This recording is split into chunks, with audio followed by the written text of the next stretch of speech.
Filière huile de palme, le gouvernement va accompagner la production de semences pour régénérer 5000 hectares en 2025.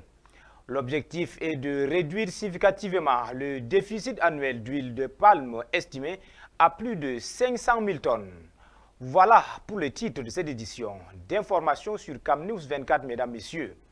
En ouverture de ce journal, comme nous vous le disions, huile de palme, le gouvernement va soutenir la production de semences pour régénérer 5000 hectares en 2025. Cette initiative trouve sa raison d'être dans la volonté de réduire le déficit estimé à plus de 500 000 tonnes par an. Ghislain Kougan.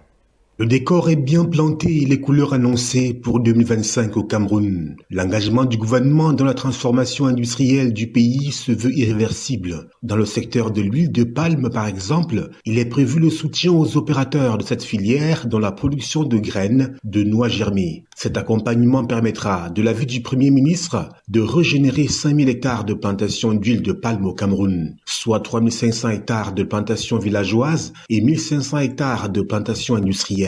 L'implémentation de ce projet va favoriser l'augmentation de la production d'huile de palme dans le pays durant les prochaines années. L'excédent issu de la production demeure malgré tout insuffisant pour combler le déficit de production d'huile de palme qu'enregistre le pays depuis plusieurs années, du fait de la demande sans cesse croissante des unités de raffinage d'une part et des ménages d'autre part. Abondant dans le même sens, l'Association des raffineurs des oléagineux du Cameroun, ASROC, renseigne qu'en 2022, le déficit structurel annuel, calculé sur la base d'un fonctionnement à 50% des capacités des unités de transformation, se situe à 160 000 tonnes après avoir oscillé entre 90 000 et 100 000 tonnes durant des années. S'agissant du Gabriel, il est estimé à plus de 500 000 tonnes par an. D'après l'ASROC, c'est donc compte tenu de cette situation que le Cameroun recourt chaque année à des importations au volume de plus en plus élevé. Pour preuve, entre 2017 et 2023, le Cameroun a importé, selon les chiffres issus du rapport de l'Institut national de la statistique INS relatif au commerce extérieur, 409 000 tonnes d'huile de palme depuis plusieurs pays africains pour un montant de 280,4 milliards de francs CFA. Une tendance dont le gouvernement est bien résolu à inverser au cours de l'année 2025. Poursuivons notre journal sur CamNews 24 IDFM en direct de Garoua. Tracasserie douanière, les petits commerçants tirent le diable par la queue. En marge du 11e forum douane-entreprise qui s'est tenu le jeudi 23 janvier 2024 à Douala, Alice Makego, opératrice économique et commerçante au marché Mobi à Douala, en a profité pour peindre le tableau sombre de la douane camerounaise qui rend difficile le quotidien des petits commerçants. Zobel Apollinaire Bon. Les petits commerçants camerounais rencontrent des difficultés avec la douane dues à des tests peu clairs et à des taxes supplémentaires qui leur sont imposées lors de la validation de leurs marchandises au port. Contrairement aux textes des impôts qui sont bien définis et faciles à interpréter, les textes de la douane camerounaise sont complexes et peu accessibles. Nous avons un réel problème avec la douane. Ce problème, c'est que la douane nous fait faire de la navigation à vue.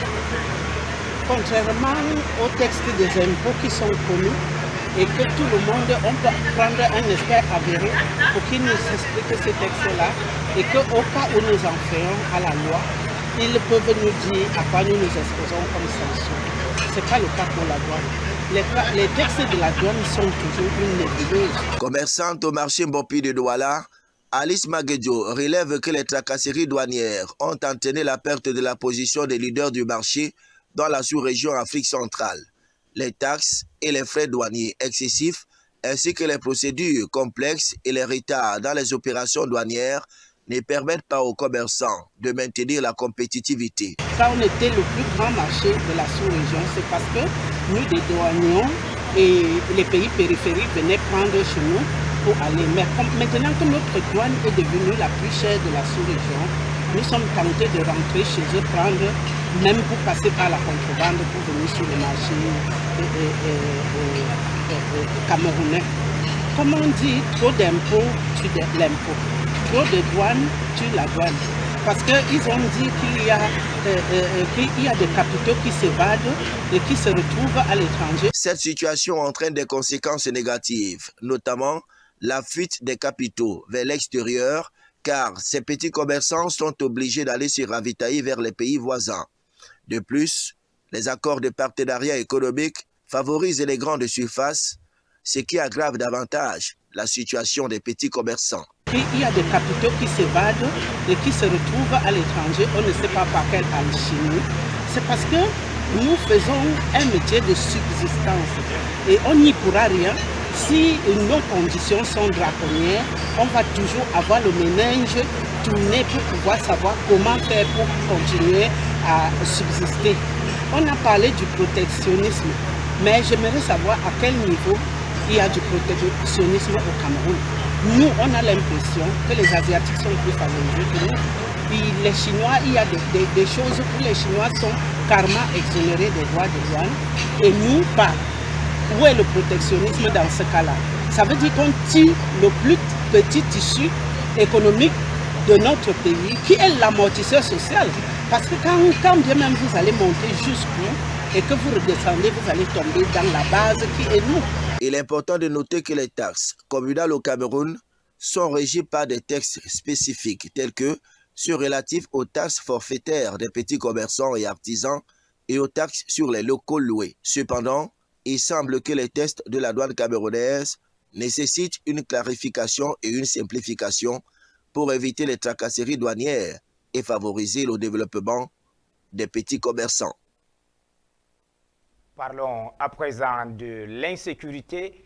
Les activités des groupes armés Boko Haram continuent à avoir un impact sur les populations du département du Mayo-Tchanaga et certaines localités qui ne savent plus à quel sein se vouer suite au pillage de leurs biens, les enlèvements et le maître civil, les actes de vandalisme sur des infrastructures scolaires et sanitaires. Boubacar Adama. Dans les villages de Tofu, Boshi, Machacha et Idoa, nichés dans le département de Mayo-Tchanaga à l'extrême nord du Cameroun, un vent de misère et de désespoir souffle sur les visages marqués par la souffrance des habitants.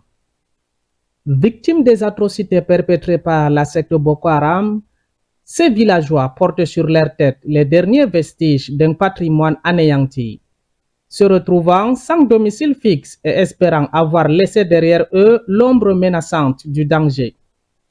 Au lycée de Tourou, une atmosphère de peur et d'anxiété enveloppe les élèves qui craignent de devenir les prochaines cibles de cette violence insidieuse.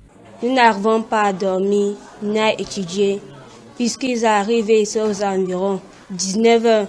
Chaque après-midi, aux alentours de 17h, la population se précipite vers les montagnes, cherchant refuge dans un silence pesant où même les pleurs des nourrissons sont étouffés par la terreur ambiante. Il y a certains endroits à la montagne, donc il y a les cailloux, donc il nous sert un peu de bouclier.